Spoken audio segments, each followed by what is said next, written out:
ये कोई 12 बकरियां और भेड़ें नहीं मरी थी जिसे कहते हैं डैंग साहब। और मैं आपको ये बता रहा हूँ ये वाकया कहाँ पे हुआ, ये वाकया हुआ माता वैष्णो देवी जी के दरबार में। और मुझे समझ नहीं आ रही वो लोग जो दिन रात जिसे कहते हैं गीत गाते हैं, जो हिंदू और मुसलमान पूरा दिन करते रहते हैं, हिंदू मुसलमान की जो जिसे कहते हैं पूरा दिन सियासत करते रहते हैं, लोगों को डिवाइड करते हैं जिसे कहते हैं, वो यहाँ पे लोग खामोश क्यों हैं? मैं आपको बताता हूँ वो खामोश क्यों हैं। क्योंकि उनको आदेश नहीं है। ये कहीं से सिग्नल जहाँ से उनको आना है बोलने के लिए, वो वहाँ से सिग्नल नहीं आ रहा है उनको। क्योंकि कुछ लोगों को शील्ड करना है, कुछ लोगों की काली करतूतों के ऊपर पर्दा डालना है। क्योंकि जिस दिन ये वाकया हुआ, हमारी सूचना के मुताबिक जो रिस्पॉन्सिबल ऑफिसर्स थे वो वहाँ पे नहीं मौजूद थे। वो वहाँ पे जो प्रॉपर मॉनिटरिंग करनी थी वो उस मॉनिटरिंग करने के लिए वहाँ पे मौजूद नहीं थे।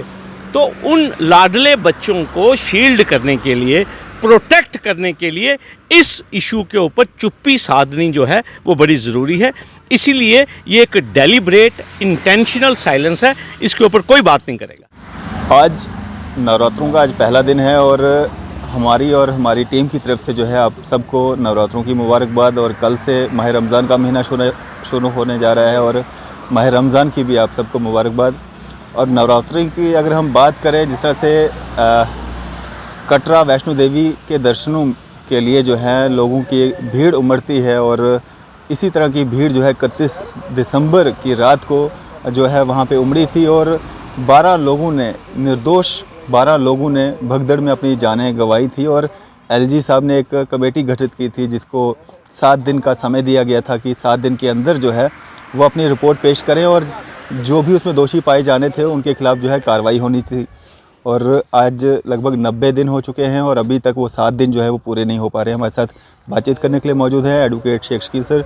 सर, कैसे देखते हैं बार बार हम जो एडमिनिस्ट्रेशन है उसका ध्यान इस ओर तो करवाने की कोशिश करते हैं, लेकिन लगता नहीं है कि वो इस ओर जो है ध्यान देना चाहते हैं। डैंग साहब, पहले सबसे आपके वसादत से मैं अपने तमाम हिंदू बहनों भाइयों अपने दोस्तों को आज नवरात्रों की हार्दिक शुभकामनाएं पेश करता हूं। और इसके अलावा अपने तमाम मुस्लिम भाइयों को माह सियाम रमज़ान शरीफ कल से शुरू हो रहा है, उसकी भी मैं मुबारकबाद पेश करता हूं। बहुत अच्छी बात है आज यहाँ पे नवरात्रास का शुरुआत हुई है और आपको पता है ये लोग इन दिनों में मंदिरों में जाते हैं, अपनी मुरादें मांगते हैं और ख़ास तौर पर एक अच्छा खासा रश जो है वैष्णो देवी जो है वहाँ पे श्रद्धालुओं का लगा रहता है। डैंग साहब, बड़ा इम्पॉर्टेंट बात आपने छेड़ी है। 31 दिसंबर की रात को आपको मालूम है कि माता के भवन में भगदड़ स्टैम्पीड हुआ था और उस स्टैम्पीड में 12 लोगों की जो है वो जानें चली गईं और इसके अलावा काफ़ी लोग ज़ख्मी भी हुए। और फिर उसके बाद अगले ही दिन सुबह जो एलजी साहब की जो इंतज़ामिया है, क्योंकि एलजी साहब खुद माता वैष्णो देवी श्राइन बोर्ड के चीफ़ एग्जीक्यूटिव ऑफिसर हैं, तो उन्होंने एक इंक्वायरी का आर्डर किया था और वो जो गवर्नमेंट ऑर्डर इशू किया था वो जनरल एडमिनिस्ट्रेशन डिपार्टमेंट ने इशू किया था, जिसमें ये कहा गया था कि 7 दिन के अंदर जो है एक इंक्वायरी कमेटी जिसको हेड कर रहे थे उस वक्त principal secretary home, divisional commissioner Jammu और जो हमारे एडीजीपी जो जम्मू जोन के, और उस इंक्वायरी का जो रेफरेंस था, जो स्कोप था, वो ये था कि आइडेंटिफाई करना था कि किन लोगों की नेग्लिजेंस की वजह से, किन लोगों की गफलत की वजह से वहाँ पे भगदड़ मची और जो 12 इनोसेंट श्रद्धालु थे जिनकी जानें ज़ाया हो गई। एक तो ये कि रिस्पॉन्सिबिलिटी फ़िक्स करनी थी, अकाउंटेबिलिटी फ़िक्स करनी थी कि वो क्या कारण रहे जिन कारणों की वजह से 12 मासूम यात्री जो हैं उनको अपनी जानें देनी पड़ी।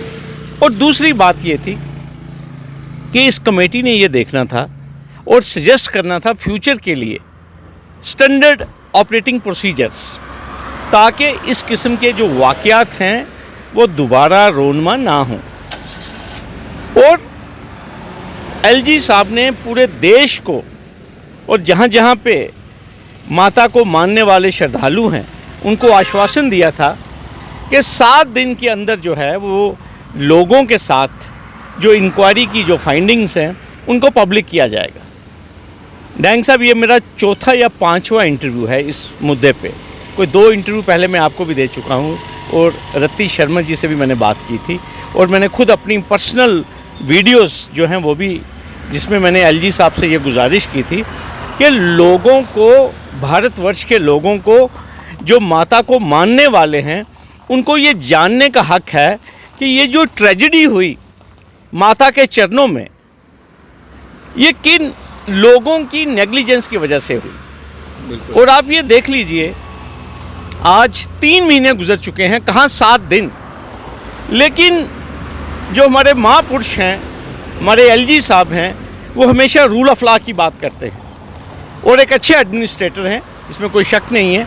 लेकिन मुझे मालूम नहीं कि इस तरफ जो है, जो एलजी साहब जिनके डायरेक्टली अंडर कंट्रोल है श्राइन बोर्ड, और अब तो एक बड़ी खुशाइन बात मैं आपको बताऊंगा डैंग साहब, अब जो नए मेंबर्स भी बने हैं वो हमारे जम्मू से बने हैं। डॉक्टर अशोक बहान एक बड़ी इंटेग्रिटी वाले ऑफिसर हैं। सुरेश शर्मा जी हैं, हमारे रिटायर्ड डिस्ट्रिक्ट एंड सेशन जज, वो भी हमारे जम्मू से हैं। हमारे एक एमिनेंट लॉयर हैं श्री रघु मेहता जी, हमारी हाई कोर्ट के बड़े अच्छे वकील हैं। और एक हमारी लेखिका हैं हमारे जम्मू से, मैडम शायद नीलम सरीन उनका नाम है। मैं आपके माध्यम से दोबारा मैं एलजी साहब को और ये जो पूर्ण गठन हुआ है माता वैष्णो देवी श्राइन बोर्ड के जो मेंबर्स हैं, ऑनरेबल मेंबर्स, मैं आप सबसे गुजारिश करता हूँ कि आज के इस पावन मौके के ऊपर, जो कि आज पहला नवरात्रा है, एटलीस्ट लोगों के सामने वो इंक्वायरी रिपोर्ट जो है वो पब्लिक कीजिए। मैं फिर आपको कह रहा हूँ कि माता के श्रद्धालुओं को, जम्मू कश्मीर के अवाम को, और जहाँ जहाँ पे माता के साथ जिन लोगों की आस्था अटैच है, उन लोगों को डैंग साहब ये जानने का हक है कि हुआ क्या था, किन लोगों की नेग्लिजेंस की वजह से ये वाक़या पेश हुआ। और सबसे बड़ी मज़ेदार बात डैंग साहब, जो लोग, जिन लोगों की गफलत की वजह से ये वाक़या हुआ है, वो लोग अभी भी माता के जो अफेयर्स हैं उनको मैनेज कर रहे हैं। कोई रिस्पॉन्सिबिलिटी फिक्स नहीं हुई।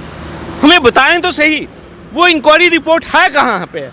ये तो कोई पता ही नहीं चल रहा जिसे कहते हैं डैंग साहब। तो इसलिए मैं डैंग साहब बार बार ये चीज़ कह रहा हूँ, और इस मुद्दे के ऊपर टोटल खामोशी, कंप्लीट साइलेंस। इसके ऊपर कोई संस्था जो है, कोई सियासी जमात जो है, कोई समाजी जमात जो है, कोई धार्मिक जमात जो है, वो टोटल खामोश है। इसके ऊपर वो बात नहीं करेंगे। मुझे मालूम नहीं क्यों नहीं वो बात करना चाहते, लेकिन हम यही चाहते हैं। मैं बार बार ये गुहार लगा रहा हूँ अपने एलजी साहब को कि एलजी साहब, आपने जम्मू कश्मीर के लोगों को नहीं, पूरे भारतवर्ष के लोगों को ये आश्वासन दिया था कि 7 दिन के अंदर रिपोर्ट जो है वो पब्लिक होगी। लेकिन आज 3 महीने गुजर चुके हैं और कोई इसके ऊपर टिप्पणी, कोई इसके ऊपर बात नहीं करना चाहता। सर, अगर बात करें हम, जिस तरह से 7 दिन का समय था और 90 दिन होने को हैं, और इसमें काफ़ी डिले भी हो रहा है, और कोई बातचीत या कोई चर्चा जिस तरह से आप कह रहे हैं कि हो नहीं रही है और दिख भी नहीं रही है कहीं पे, कहीं ये कारण तो नहीं है कि वो सब चीज़ें जिससे ये सारा भगदड़ हुआ था या उसमें सुधार लाया गया है, तो अब ज़रूरत नहीं है, क्योंकि मांग नहीं कर रहा है कोई भी आपके सिवा। आपने कई बार इंटरव्यूज़ किए और आपके सिवा मैंने कहीं देखा भी नहीं किसी ने ये मांग की हो कि उस इंक्वायरी रिपोर्ट को जो है सामने लाया जाए, और सबको जानने का हक है उस दिन रात को हुआ क्या था और कौन दोषी थे, तो उन सब चीज़ों को ठीक कर दिया हो, तो इसीलिए इसको डिले किया जा रहा है। डैंग साहब, बात ये है, हम बात करते हैं जब ट्रांसपेरेंसी की, हम जब बात करते हैं अकाउंटेबिलिटी की। आपने एक गवर्नमेंट ऑर्डर पास किया, आपने एक आदेश दिया कि भाई इस वाक़ये की इंक्वायरी करवाई जाएगी, और 7 दिन के अंदर जो है वो इंक्वायरी पैनल अपनी रिपोर्ट सबमिट करेगा। हम यही चीज़ कह रहे हैं कि भाई इस किस्म के वाक़यात अगर दोबारा रोनमा ना हो, ज़रा मालूम तो हो ना किसको आपने ज़िम्मेदार ठहराया, किसकी नेग्लिजेंस थी, किसकी गफलत थी, who defaulted in this matter, who abused his position. वो कौन सा ऑफिसर था जिसको ये मैनेज करना था कि इतने ज़्यादा यात्री कैसे भवन में इकट्ठे हो गए? क्या जो SOP था कि उस रात को कितने यात्री छोड़ने थे? कहीं ना कहीं तो गफलत हुई है डैंग साहब। तो क्या ये अवाम को जानने का हक नहीं है? ये डेमोक्रेटिक कंट्री है, और ये जो श्राइन बोर्ड है ये किसके पैसे से चल रहा है? श्रद्धालुओं के पैसे से चल रहा है।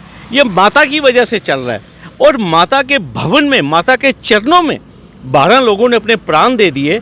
और वो किन लोगों की गफलत की वजह से उन्होंने प्राण दिए, क्या ये लोगों को जानने का हक नहीं है? ये डेमोक्रेसी है, अभी डिक्टेटरशिप नहीं हुई यहाँ पे। तो यही बात मैं बार बार जिसे कहते हैं एक पार्लियामेंट्री तरीके से मैं अपने एलजी साहब से ये गुहार लगा रहा हूँ, गुजारिश कर रहा हूँ कि एलजी साहब, मालूम है मुझे कि यहाँ पे बहुत यादाश्त कम है लोगों की, लोग भूल जाते हैं, लेकिन ऐसी बात नहीं है। गवर्नमेंट ऑर्डर पास किया आपने 1 जनवरी को, जिसमें 7 दिन का टाइम जिसे कहते हैं आपने तयन किया था, लेकिन आज 3 महीने हो गए हैं डैंग साहब। बस यही बात कहनी है मुझे। मुश्किल साहब, जिस तरह से बहुत सारी ट्रस्ट हैं, बहुत सारे धार्मिक एसोसिएशंस हैं, बहुत सारे दल हैं जो इनको जो है आगे रख के बात करते हैं और बाकी सारी चीज़ों पे चर्चाएं होती हैं, लेकिन इस पे चर्चा नहीं हो रही है। इसका क्या मुख्य कारण लग रहा है? इसका मुख्य कारण ये है, देखिए, एक पॉलिटिकल एक्सपीडियंसी होती है। आप देखिए यहाँ पे बहुत सारे, मैं ये कहूँगा कि ऑर्गेनाइजेशन हैं, आपने सही कहा, बड़े सारे दल हैं जो धर्म की राजनीति करते हैं, जो ठेकेदार है, जिनको डायरेक्शन आती है कि भाई इस इशू के ऊपर आपने पुतला फूंकना है, इस इशू के ऊपर आपने प्रोटेस्ट करना है। लेकिन आप देखिए 12 श्रद्धालु जो हैं, ये कोई 12 बकरियां और भेड़ें नहीं मरी थी जिसे कहते हैं डैंग साहब। और मैं आपको ये बता रहा हूँ, ये वाक़या कहाँ पे हुआ? ये वाक़या हुआ माता वैष्णो देवी जी के दरबार में। और मुझे समझ नहीं आ रही, वो लोग जो दिन रात जिसे कहते हैं गीत गाते हैं, जो हिंदू और मुसलमान पूरा दिन करते रहते हैं, हिंदू मुसलमान की जो जिसे कहते हैं पूरा दिन सियासत करते रहते हैं, लोगों को डिवाइड करते हैं जिसे कहते हैं, वो यहाँ पे लोग खामोश क्यों हैं? मैं आपको बताता हूँ वो खामोश क्यों हैं। क्योंकि उनको आदेश नहीं है। ये कहीं से सिग्नल जहाँ से उनको आना है बोलने के लिए, वो वहाँ से सिग्नल नहीं आ रहा है उनको, क्योंकि कुछ लोगों को शील्ड करना है, कुछ लोगों की काली करतूतों के ऊपर पर्दा डालना है। क्योंकि जिस दिन ये वाक़या हुआ, हमारी सूचना के मुताबिक जो रिस्पॉन्सिबल ऑफिसर्स थे वो वहाँ पे नहीं मौजूद थे। वो वहाँ पे जो प्रॉपर मॉनिटरिंग करनी थी, वो उस मॉनिटरिंग करने के लिए वहाँ पे मौजूद नहीं थे। तो उन लाडले बच्चों को शील्ड करने के लिए, प्रोटेक्ट करने के लिए इस इशू के ऊपर चुप्पी साधनी जो है वो बड़ी ज़रूरी है।